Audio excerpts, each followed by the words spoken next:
And we're going to talk about the big changes that are coming to the XRP ledger and how they will affect the whole network in this video. Hey everyone, well, we noticed earlier today that clawbacks are now a feature in the XRP ledger.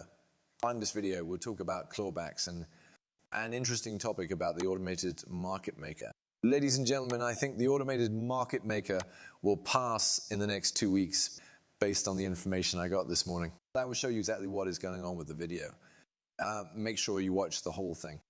Finally, at the end of the video, we'll talk about the economy and some very important data that we got late last night. Ladies and gentlemen, let me explain why I'm sure that the market will experience a big rise this year, even though 2024 started out badly. That's something you guys won't want to miss. So make sure you watch the whole video. Let's start the video and talk about some very cool things that are being worked on for the XRP ledger right now. And you're starting to sink in that these things are happening and will soon be here. I've been saying this for a while, and the XRP ledger can be upgraded and made stronger over time, which is great because the XRP we bought 2 years ago. Yes, a year ago will not be the same XRP we see in 3 to 4 years because the XRP ledger is always getting stronger and more powerful. Investing in XRP makes it a scarce asset and raises its value in the future financial system. It also makes the network stronger and more important. And as new features are added. Guys, I'm really excited about the 2 new features we're going to talk about in this video.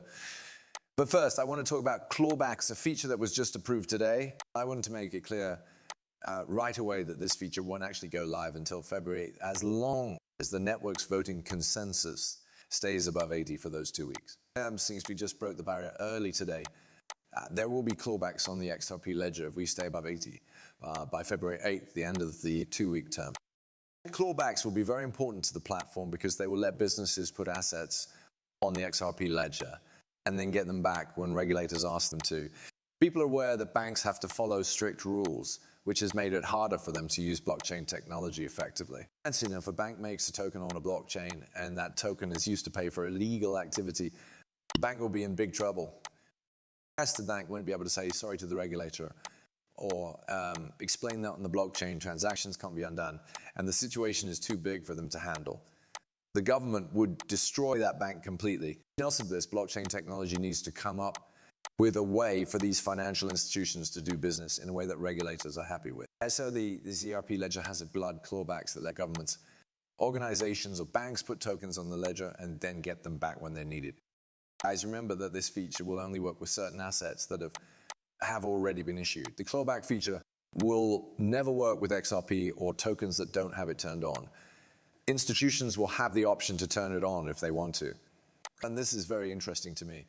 And I really hope that it will lead to the growth of USDC, the Circle stablecoin, on the XRP ledger. I believe this feature will be very important in getting big companies to build on the XRP ledger. This was only put into place today. And this 80 consensus won't last for 2 weeks, but this is really, really cool stuff. The XRP ledger is getting stronger every day in the end. Before I go any further, though, let me quickly talk about another feature that the XRP community is very excited about. A market maker that is automated. The automated market maker will create fast pools of liquidity on the XRP ledger, as well as XRP holders use our XRP there and run. And this video is meant to draw your attention to the fact that we have already reached a 62 consensus on the automated market maker. There are risks to doing this, but we'll talk about those in a different video. Remember that the clawback option only needs 80 votes to pass, which means 6 more yes votes. 4 validators who've been voting no have now told us that they're going to change their vote yes within the next 4 days. This is really exciting news. And this means that we will probably reach an 80% agreement on the automated market maker in the next week or 2.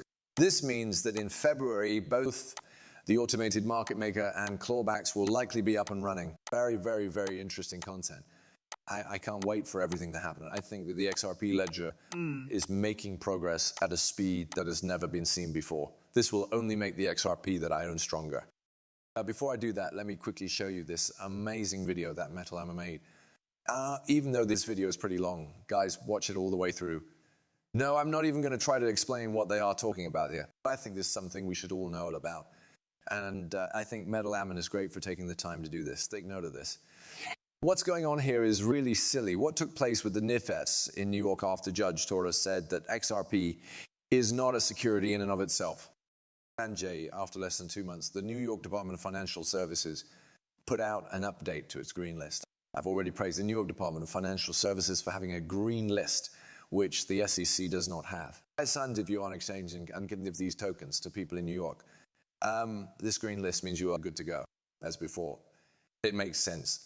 But if you want to add a new one, you need to follow our steps. I think the way things are done is good. XRP is on the green list. The New York Department of Financial Services changed their green list and took HR off of it less than 2 months after Judge Torres said that XRP sold on the secondary market is not a security. People in New York can no longer trade XRP on any platform that has it. So this made some sense to me since Gary Gensler took the loss on the letter, and you and I went over everything word for word. And it was a major setback. Made them look bad. The other state regulator shows up out of the blue and says, no, no, no, no. Now that it's clear that XPU is not a security, we will take it off the list. And this is called a non sequitur. It doesn't make sense at all. In fact, Judge Torres' decision would have been a reason to put it on the green list instead of taking it off if it wasn't already there. So since I'm a lawyer who's mostly retired and has some free time, I thought, what the heck? I want to know what happened in this case. This person works for the government. There should be sunshine rules that let people know why the government does the things it does. As soon as I saw that news release, I sent a Freedom of Information Act request to the New York Financial Services Department. I'm in New York, FOIA is written as FOIL, which stands for Freedom of Information Law. You have until a certain date to apply, and it's a lot like FOIA. I only said that I needed to see all the papers. Other emails, text, voicemails, video chats, and other things that we used to make the decision to take XRP off the green list. I want everything.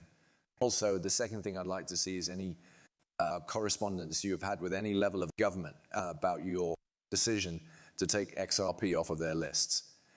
This could be with the federal government, state government, or any other agency in the world. And there's no reason to take it off the list. When it's clear it's not a security risk. The federal judge in the Manhattan town where you work told you this. And so it was only natural that I look for proof that the SAC had any effect on this decision. Anyway, I sent this FOIA request, and as of now, I haven't gotten any papers.